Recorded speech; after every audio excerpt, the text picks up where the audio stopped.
A graça e a paz, amém? Amém. Glória ao Senhor nosso Deus, estamos felizes com o Senhor Jesus por mais um dia que Ele nos concede essa graça de estarmos aqui reunidos para a glória do Deus Pai, Filho e Espírito Santo, reunidos em nome de Jesus Cristo, nosso Salvador. Levanta um pouco aqui a questão ventilador para mim, por favor.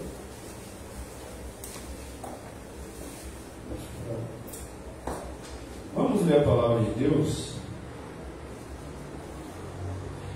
Vamos fazer a leitura da palavra do Senhor, nosso Deus. No Evangelho segundo escreveu Mateus, dando continuidade às exposições em série que estamos fazendo. E hoje vamos introduzir, fazer a leitura, vamos introduzir o capítulo de número 22. Mateus, capítulo de número 22. Glória a Jesus. Mateus 22. A parábola do banquete nupcial. Jesus continuou a pregar-lhes por meio de parábolas, dizendo: o reino dos céus é semelhante a um rei que realizou um banquete nupcial para seu filho.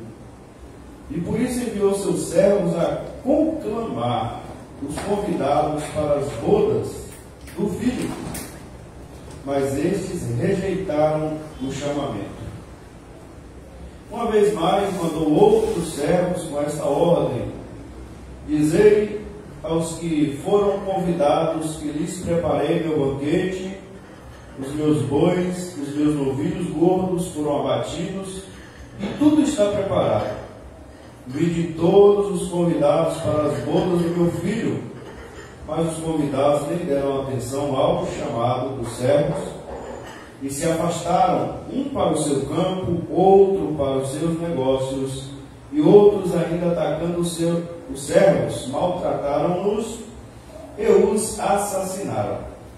O rei indignou-se sobremaneira e, enviando o seu exército, aniquilou aqueles criminosos e lhes incendiou a cidade.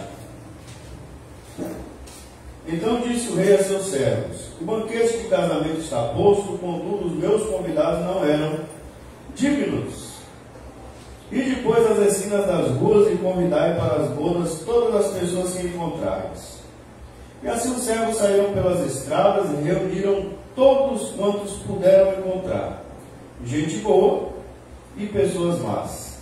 E a sala do banquete das bodas ficou repleta de convidados.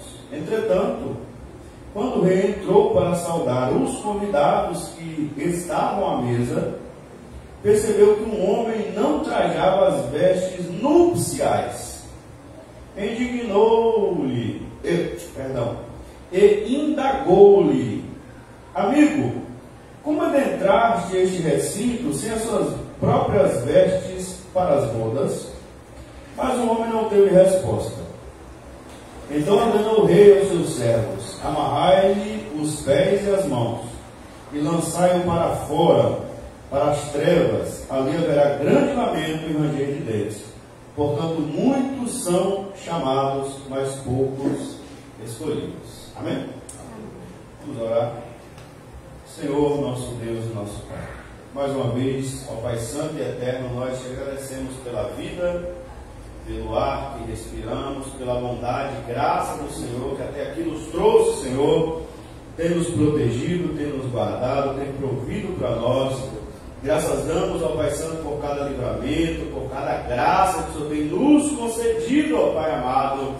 Ó bondoso Deus, nós te agradecemos pela fé que temos em Jesus Cristo, pelo Teu Espírito Santo que o Senhor tem derramado sobre nós, pelo prazer de desfrutarmos de Jesus Cristo, pela libertação e pela liberdade que temos em Jesus Cristo, ó Pai.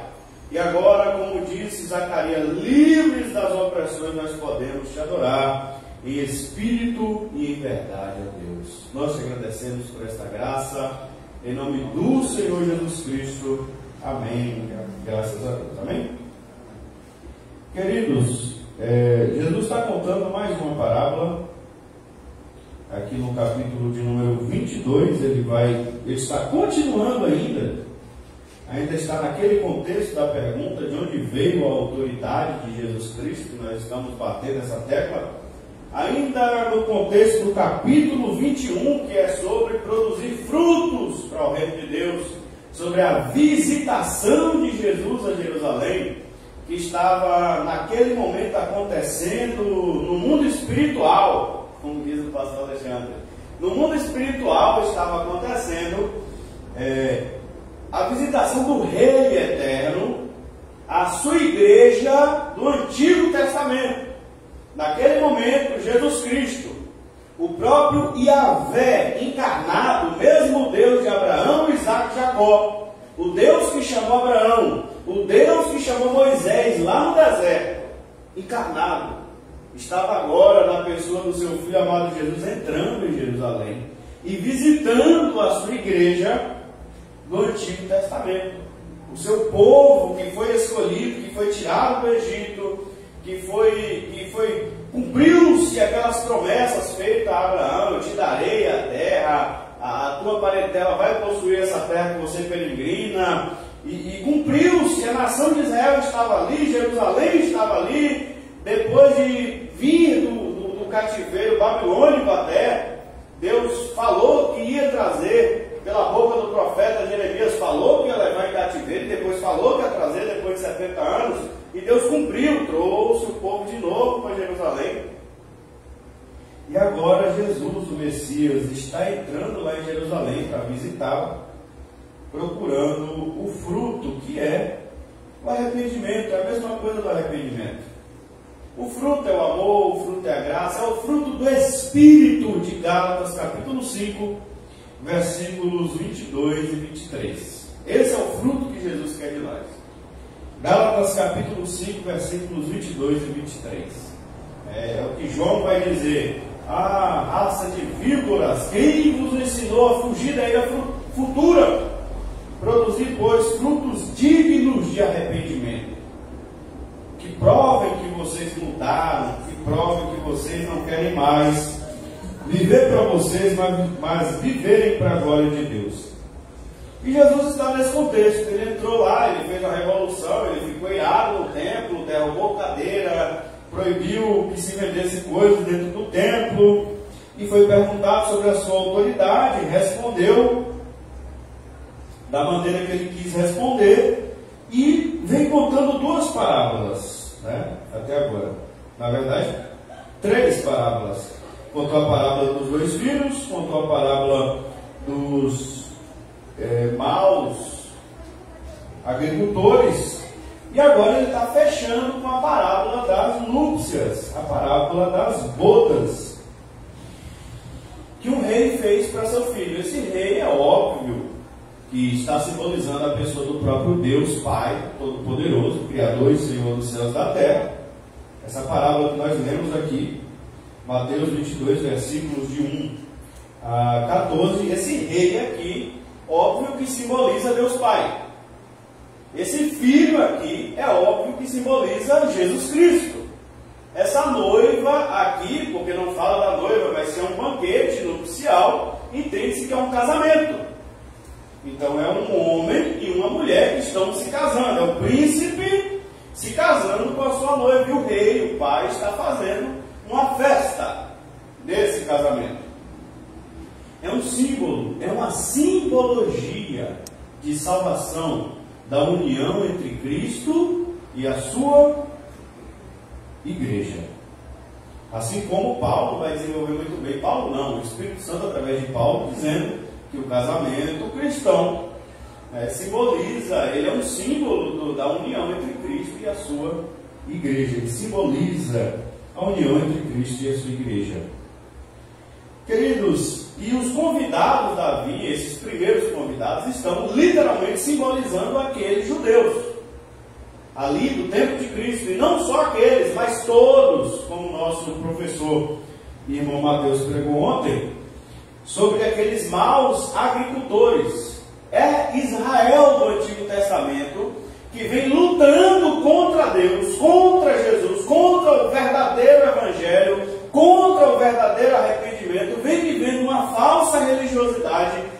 vivendo a falsa religião desde os primórdios, desde Josué, desde Moisés. Quando eles saíram do Egito, eles já começaram essa falsa religião lá no deserto. Deus deu as tábuas, Deus deu os 10 mandamentos, mas Deus não queria apenas mandamentos, Deus queria um relacionamento. E a falsa religião já começa lá no deserto, quando o povo não queria se relacionar com Deus. Quando o povo olha para Moisés e diz: você deve falar com Deus, você fala com Deus, e depois você fala conosco. Queriam Moisés como intermediário entre eles e Deus, mas não acontece mediação senão por meio de Jesus Cristo, que é Deus. Deus quer se relacionar diretamente com cada um de nós. E um ser humano não pode ser mediador entre Deus e outro ser humano. Não existe isso. O único ser humano que pode fazer a mediação entre um ser humano e Deus, esse único ser humano se chama Jesus Cristo, porque Ele é Deus e Ele é homem. É o único ser humano que pode mediar. E é só por meio dele que Deus se relaciona conosco e nós se relacionamos com Deus. Por isso Ele diz: eu sou o caminho, a verdade e a vida. Ninguém vem ao Pai senão por mim. Jesus é o único que pode fazer a mediação entre nós e Deus. Nenhum outro ser humano pode fazer isso. É por isso que o povo estava errado quando eles escolheram Moisés para fazer a mediação entre eles e Deus. Deus vem no Monte Horebe, Deus fala no Monte Horebe, e o povo fica com medo de Deus e pede que Moisés seja o mediador entre eles e Deus. Ali começa a falsa religiosidade. Ali começa a falsa religião. O problema começa ali, quando o ser humano ele quer se afastar de Deus. Ele quer que outras pessoas façam essa parte por ele, porque ele não quer se aproximar de Deus.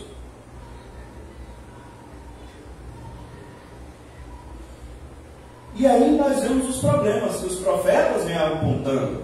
Esses que Jesus fala aqui nessa parábola do banquete, esses mensageiros que o Pai envia para anunciar: ó, o banquete está pronto, a festa nupcial do meu filho já está preparada. É porque na verdade Deus vem anunciando o Evangelho, a salvação em Jesus Cristo. Ao primeiro homem, ao primeiro casal, Deus já anunciou: da semente da mulher nascerá um varão que esmagará a cabeça da serpente. A salvação já estava anunciada lá. O Evangelho já estava anunciado desde o Éden, pelo próprio Deus.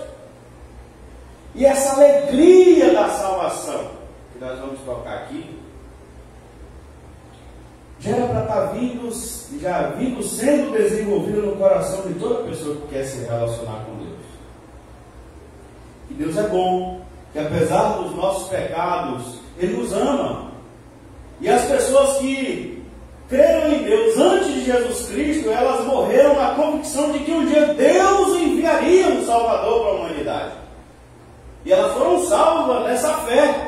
Moisés, Abraão, José, Jacó, eles foram salvos na fé de que um dia viria esse prometido da semente da mulher. Esse que nele seriam benditas todas as famílias da terra. E Jesus veio, e Jesus está presente nesse dia lá em Jerusalém. O Salvador está lá presente. E os mensageiros foram profetas: Jeremias, Isaías, Zacarias, Ageu e tantos outros. Uns foram apedrejados, outros foram cerrados ao meio, outros viveram em calabouços, porque eles não quiseram ouvir o convite da salvação. Quem falou, buscar é o Senhor enquanto se pode achar, invocar enquanto está perto, não foi o apóstolo Paulo depois de Cristo, foi Isaías antes de Cristo. Quem convida todas as nações a beber das fontes das águas da salvação não foi o apóstolo Pedro depois de Cristo, foi o profeta Isaías antes de Cristo. E eles sofreram. Foram apedrejados, uns, como está escrito aqui. A uns eles bateram, esbofetearam, e a outros eles mataram. E os que não eram tão cruéis simplesmente focavam na sua vida medíocre, terrena e mundana. Eu não posso ir porque eu me casei e preciso cuidar da minha casa. Eu não posso ir porque eu comprei um campo e preciso cuidar do meu campo. Eu não posso ir porque eu comprei uns bois, eu comprei um gado e preciso cuidar do meu gado. Eu não tenho tempo para ir para essa festa de salvação que Deus está proclamando, chamando. Eu não tenho tempo. Uns eram arrogantes, matavam os mensageiros de Cristo, e outros simplesmente não queriam se envolver. É a situação que eu disse, envolva-te você com Deus, depois você vem falar para a gente, eu não quero me envolver. Deixa eu nos meus afazeres mundanos, terrenos, eu não quero envolvimento. E nisso Jesus já está dando checkmate aqui para aquela geração, está dizendo, acabou para vocês. Esse é o fim. Ele falou em duas parábolas. O reino de Deus será tirado de vocês e dará àqueles que produzem o seu fruto. E aqui Deus está dizendo novamente, aqueles que eu convidei primeiro não eram dignos. Ele está dizendo a nação de Israel.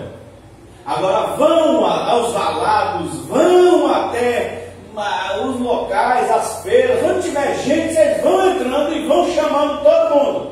Todo tipo de gente vocês chamam para a minha ceia. Os meus servos que eu venho preparando há anos para me servir, não quiseram vir, então vocês vão chamando todo tipo de gente, para que a casa seja cheia de pessoas.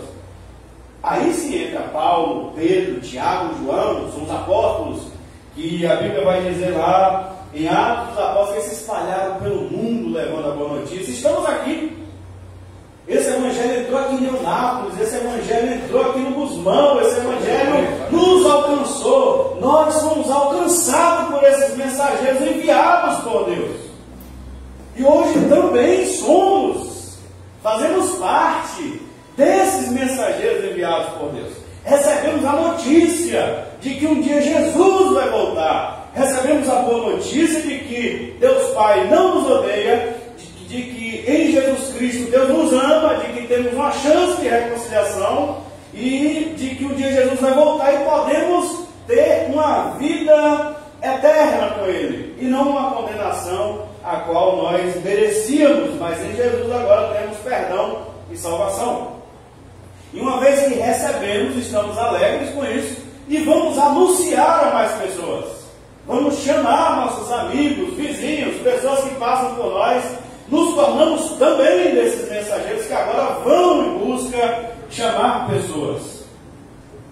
Inclusive estamos aqui, já vai fazer 3 anos, nessa missão, chamar pessoas. Não é para dentro da igreja, como constituição, como denominação, mas chamar para essa festa de salvação, de alegria, que é o reencontro que vai ser lá no céu, as bodas do Cordeiro. Hoje é culto de Santa Ceia e nós vamos fazer, porque Jesus disse, fazer isso todas as vezes em memória de mim. E na última ceia que Jesus celebrou aqui na terra, quando ele instituiu essa celebração para nós, ele disse que não provaria do fruto da vide, ele não provaria da uva, nem do vinho, até aquele dia que toda a igreja, todos os crentes de todo mundo, de todas as gerações, nos reuniremos com Ele lá, que será a primeira ceia no céu com todo mundo junto. Ele fez a última ceia aqui na terra e disse que não provaria de nada até, inclusive que vem, vocês dois estão com a camisa cor de uva. As calças pretas, é com a lavada aí, é o mistério. Então, queridos, nós somos hoje desses mensageiros. Esses mensageiros são os profetas que foram enviados por Deus, todas as pessoas que até hoje, João Batista, que chamam outras ao arrependimento, que aconselham outras no bom caminho, são esses mensageiros.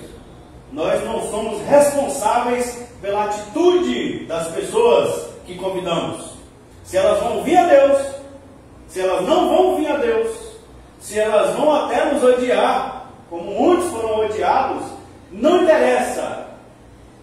A nossa missão é apenas convidar, é apenas chamar. A gente não obriga ninguém a ir, a gente não força ninguém a ir, e a gente também não fica mudo.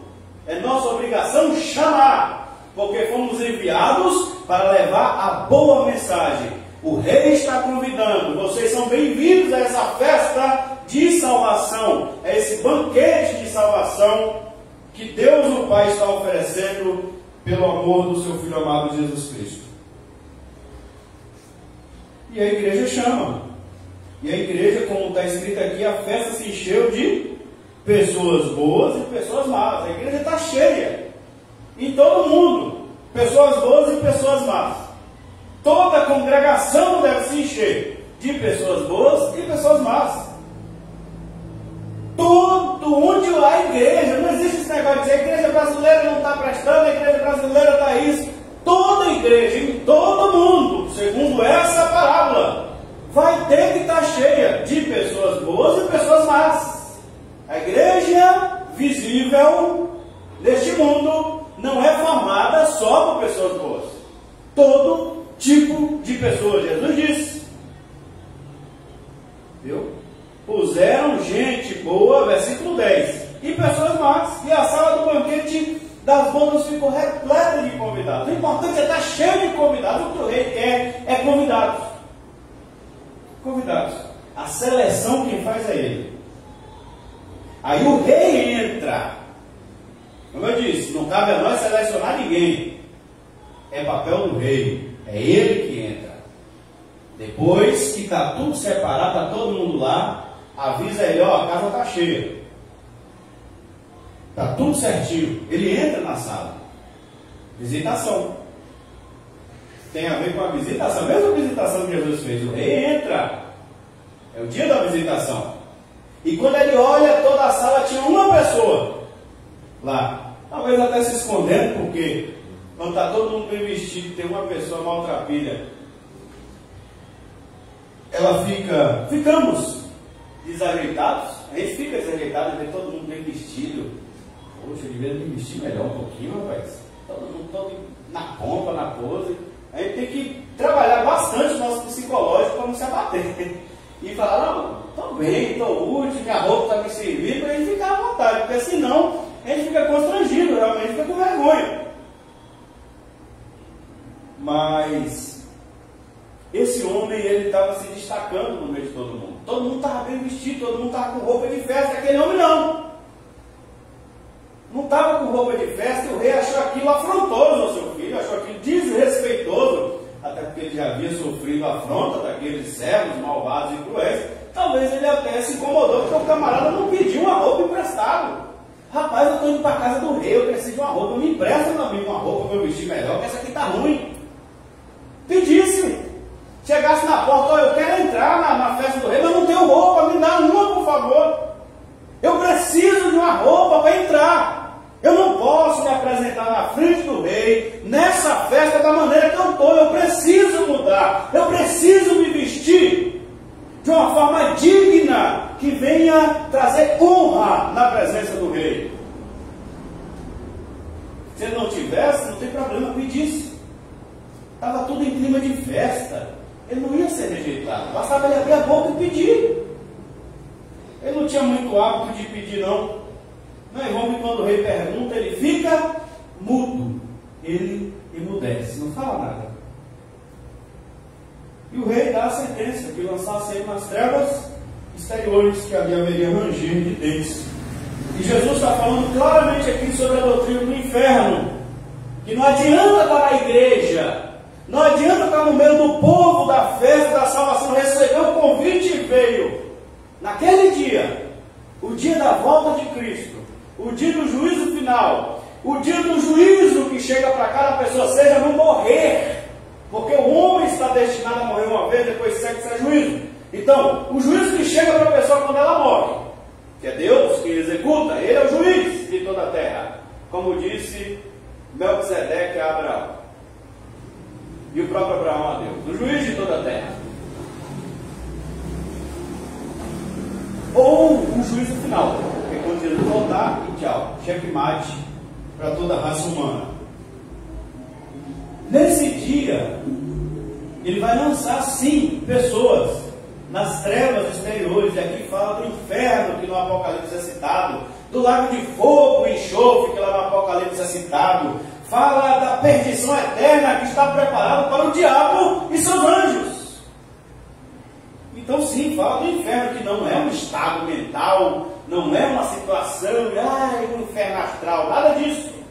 É inferno, literalmente, fogo, bicho, tormento eterno, perdição eterna, desprezo eterno, humilhação eterna, sofrimento eterno. São as palavras usadas por Jesus e pelos profetas, pelo Espírito Santo em toda a Bíblia, para declarar o lugar de tormento que Deus vai enviar pessoas que não se vestirem adequadamente para se apresentarem diante dele naquele dia.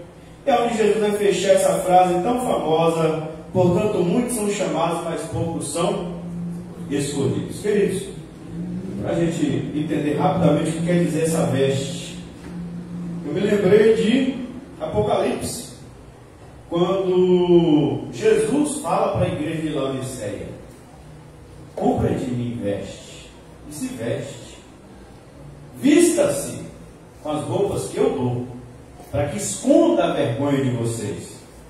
Compra de mim vestes.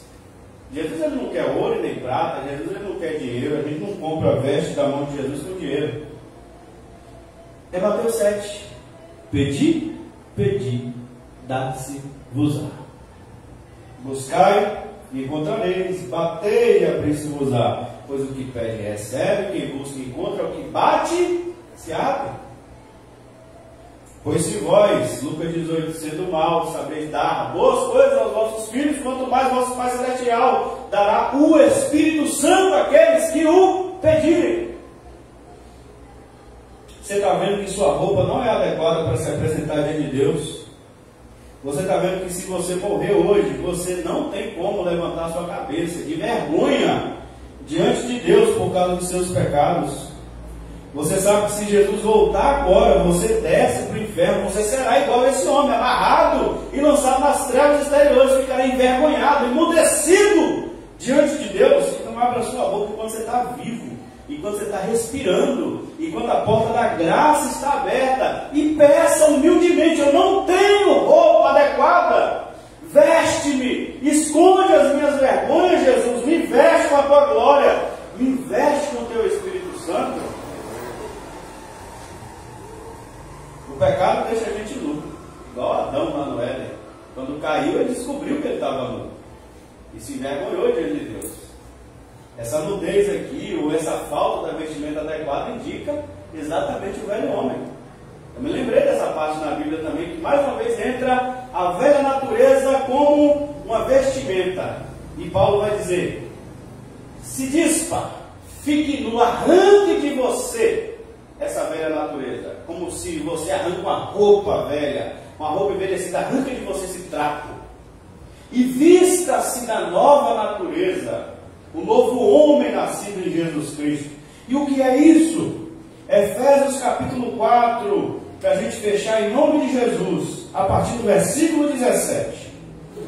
Sendo assim, eu vos afirmo e no Senhor insisto, para que não mais vivais como gentios, que vivem na inutilidade dos seus pensamentos. Eles estão com o entendimento mergulhado nas trevas e separados da vida de Deus por causa da ignorância em que vivem devido ao embrutecimento do seu coração.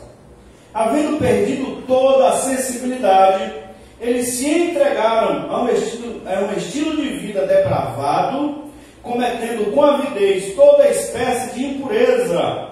Entretanto, não foi isso que vós aprendestes de Cristo. Se é que de fato ouvistes e nele fostes discipulados, conforme a verdade que está em Jesus. Quanto à antiga maneira de viver, fostes instruídos a vos despirdes, tem a ver com roupa, despirdes do velho homem que se corrompe por desejos enganosos, e sedes renovados no vosso modo de raciocinar, e vos revestistes do novo homem, criado para ser semelhante a Deus em justiça e em santidade, provenientes da verdade. E como é que eu me desvisto do velho homem e me visto do novo homem em Deus. Observe como ele vai dizer na prática. Portanto, cada um de vós deve abandonar a mentira. Quando eu abandono a mentira, eu estou me despindo do velho homem. E falar a verdade, cada um com o seu próximo. Quando eu falo a verdade com o meu próximo, eu me visto dessa veste nupcial que Deus quer que eu me vista. Pois todos somos membros uns dos outros, de um mesmo corpo. Estremecei de ira, irai-vos, mas não pequeis. Acalmai a vossa raiva antes que o sol se ponha. Não deis lugar ao diabo. Aquele que roubava, não roube mais. Pelo contrário, trabalhe, fazendo com as mãos o que é bom, para que tenha o que repartir com quem está atravessando o período de necessidade. Não saia da vossa boca nenhuma palavra que cause destruição, mas somente a que seja útil para a edificação de acordo com a necessidade, a fim de que comunique graça aos que a ouvem. E não entristeçais o Espírito Santo de Deus, com o qual fostes selados para o dia da redenção. Toda amargura, cólera, ira, gritaria, blasfêmia sejam eliminadas do meio de vocês, bem como toda maldade. Pelo contrário, sejam bondosos e compassivos uns para com os outros, perdoando-vos uns aos outros, da mesma maneira como Deus perdoou vocês em Cristo. Amém? Então, tem a ver com santidade. A falta da veste nupcial é a falta da veste de salvação, a veste de santificação, a veste espiritual. Estava no meio da festa, mas não estava vestido a caráter. E Deus sabe quem está e quem não está vestido. E Ele vai fazer a seleção naquele grande dia. É isso que Jesus está dizendo nessa parábola. Então nos preocupemos com as nossas vestes. Eu não digo necessariamente as vestes materiais, né? Se usamos uma calça, se usamos uma bermuda, se usamos uma camiseta, uma camisa, manga longa, não é sobre isso. É sobre santidade, é sobre verdade, é sobre sinceridade e sobre a falsa religião. Porque a falsa religião dos judeus não trouxe nenhum benefício para eles. Assim como também estarmos no meio de um grupo que vai para a festa, nos enganando e até entrarmos na sala da festa, não garante benefício para nós, porque esse homem ele não teve benefício quando o rei se aproximou. Um dia todos nós compareceremos diante do tribunal de Cristo e todos nós prestaremos conta. E por isso precisamos nos vestir desse Espírito Santo da verdade que nos guia em toda a verdade. Amém? Então essa parábola quer dizer isso. É por isso que esse homem foi colocado para fora. Não é porque Deus é elitista e não gostou do cara mal vestido no meio da festa, não. Pode ser até que tem gente que usa isso por aí para falar que crente tem que vir na igreja bem vestido, tá? Vai que vai acontecer de descer. Eu acho até que já, viu? E não é sobre isso. Não. Fala sobre vestes espirituais, sobre santidade. É a que Deus se agrada. É aquela roupa que Deus vestiu aquela mulher no deserto de Ezequiel 16. Eu vi você no deserto, jogada, e você cresceu. Eu limpei você, eu cuidei de você, eu dei para você alimento, você cresceu, seus seios cresceram, você se tornou mulher, então eu te vesti. Eu vesti você, eu te dei o melhor linho, eu te vesti para que você não ficasse nua. E a Bíblia vai dizer que mesmo assim aquela mulher se prostituiu. Mas essa veste que Deus está falando é essa veste nupcial. Amém? Vamos nesse momento começar. Vamos orar primeiramente.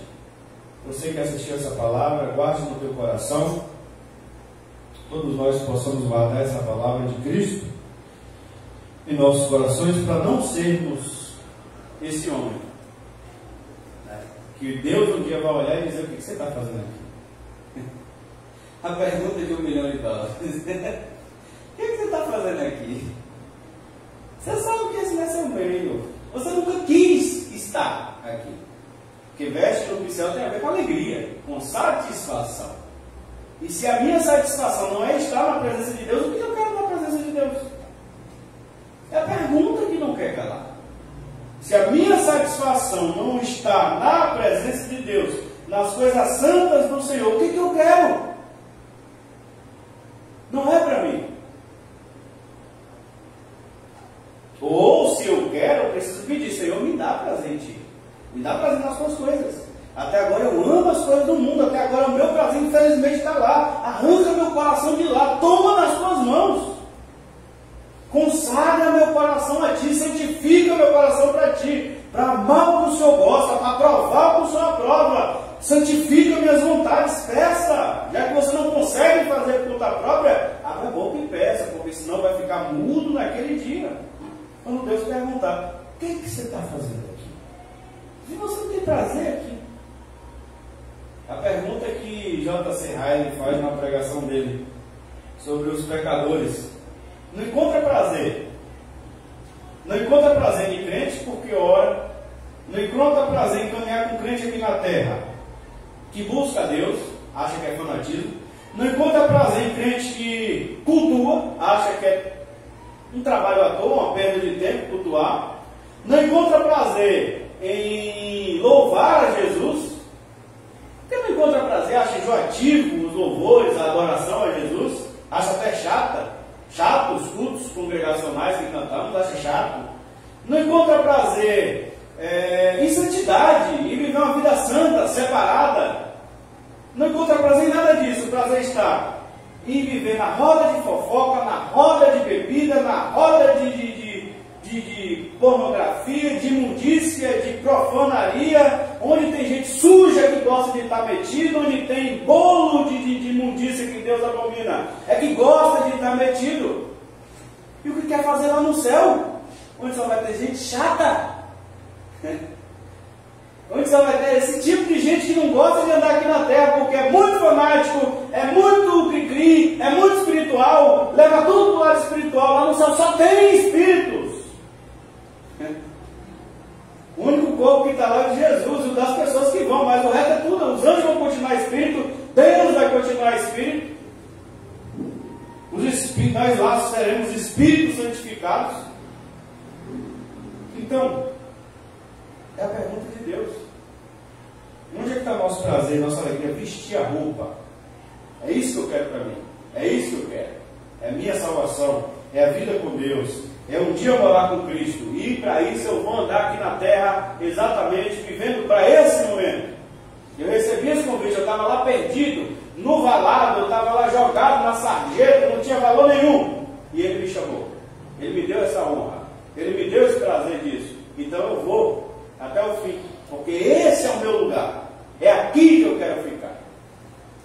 Isso é vestir a roupa, vestir a camisa, como a gente fala no português. Vamos orar ao Senhor. E como disse Paulo: provai se estáis em Cristo. Todos nós possamos provar, assim como a própria Santa Ceia diz: examina-se, pois, o homem a si mesmo. Todos nós possamos provar: eu tenho prazer em Cristo mesmo? Porque esse dia vai chegar, onde Deus vai bater de frente com cada um de nós, olhar dentro do nosso olho e perguntar: você está fazendo o quê? Queremos ouvir o quê? Vinde, benditos do meu Pai, possuem por herança o reino que vos está preparado desde antes da fundação do mundo. Vamos orar. Senhor nosso Deus e nosso Pai, graças damos a Ti pela Tua santa palavra. Louvamos ao Senhor, ó Pai, por este convite glorioso e maravilhoso. Rapaz, olha, que foi rejeitado pelos judeus, que foi rejeitado pelo povo lá da antiga aliança, Senhor. Confesso que, assim como Paulo, eu entendo aquela tristeza de Paulo, não pelos judeus, mas pelo Senhor.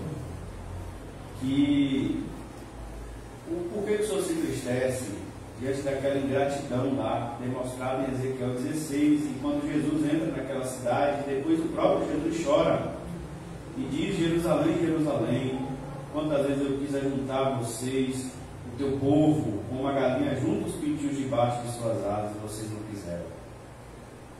Então a tristeza que o Senhor sentiu, Pai, é por essa tristeza que eu também sinto, não é com alegria que eu agradeço ao Senhor, mas é pela alegria de termos uma chance, nós que não tínhamos, éramos caídos, esquecidos e sem Deus no mundo, mortos em nossos próprios pecados e deleitos. Estávamos, ó Pai, distantes completamente da Tua graça, da Tua glória. E agora, por meio de Jesus Cristo, maravilhoso, glorioso, bondoso, Ele nos chama. E aqui estamos nós para a Tua honra e glória, Senhor. Nos preparando para este dia. O grande dia das bodas, o grande dia da alegria, onde haverá festa, Senhor, com o arrebatamento da igreja e a chegada de todos os santos, ó Deus, à Tua presença eterna. Bondoso Deus, nós te agradecemos por este convite da graça. Ó Pai, rogamos graça neste momento, nós que não temos roupas adequadas, nós, ó Pai, que ainda estamos com vestes do velho homem, pedimos que o Teu Espírito Santo nos ajude a nos despirmos do velho homem e nos vestirmos do novo homem, da nova criatura em Jesus Cristo, Pai, porque não ficarão, mas ficarão de fora, Senhor, como a Tua palavra diz lá em Apocalipse. Nós não queremos ficar de fora. Pedimos a Tua graça nesse momento, que nos ajude nessa caminhada, para nos vestirmos, Jesus, com as roupas que o Senhor tem para nós. Ó Rei amado, eu peço humildemente, Senhor, nos dá as Tuas roupas para nos vestirmos, Senhor, e não sermos lançados nas trevas exteriores daquele dia. Pedimos graça em nome de Jesus. Amém. Amém. Graças a Deus. Glória a Jesus. Queridos, vamos participar da Santa Ceia do Senhor. Nesse momento, vamos dar início. Enquanto... Sim, pode encerrar em nome de Jesus.